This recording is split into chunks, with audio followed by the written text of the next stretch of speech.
আসসালামু আলাইকুম শ্রদ্ধেয় দর্শক, আশা করছি আপনারা ভালো আছেন। এই যে দেখছেন ফলটি, এটা নতুন করে পরিচয় দেওয়ার কোনো প্রয়োজন নেই, কিন্তু এটা যে আমরা খাই, কিন্তু এটা সম্পর্কে আপনার আমার নবী নবী মোহাম্মদ রসুল্লাহ সাল্লাহ আলিয়াল্লাম কি বলেছেন, এটা আমাদের জানার বিষয়। এটা সম্পর্কে নবী সাল্লাহ আলি সাল্লাম বলছেন যে তোমরা আনার বা বেদানা খাও, ভিতরের যে পাতলা আস্তরণ আছে সেটা সহ, ওতে কি হবে, পেটকে শক্তিশালী করবে। সুবহানাল্লাহি ওয়া বিহামদিহি।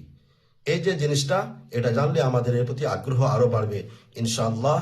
আমরা আল্লাহ রাব্বুল নবী সাল্লাল্লাহু আলাইহি সাল্লামের হাদিসের উপরে বিশ্বাস রেখে এটা আমরা খাবো ইনশাআল্লাহ। আল্লাহ তাআলা আমাদেরকে শিফা দিবেন। জাযাকাল্লাহু খাইর। সম্মানীয় দর্শক, আজকে খুব সুন্দর একটি জিনিস উপস্থাপন করতে চলেছি, আপনারা ধ্যান দিয়ে শুনবেন। আল্লাহর প্রিয় নবী সাল্লাল্লাহু আলাইহি সাল্লাম একটি লম্বা হাদিসে বলছেন, ইবনে মাজাহ শরীফের হাদিস। তিনি বলছেন যে দুধ ছাড়া অন্য কোনো খাবারই এবং পান করার মধ্যে যথেষ্টতা আছে কিনা আমার জানা নেই। আল্লামা ইবনে কাইয়্যিম রহমতুল্লাহ আলাইহি বলছেন যে দুধের মধ্যে এমন সালাহিয়াত, এমন যোগ্যতা আছে যা খিদেও দূর করে, খিদেও নিবারণ করে এবং পিপাসাও নিবারণ করে। সুবহানাল্লাহি ওয়া বিহামদিহি।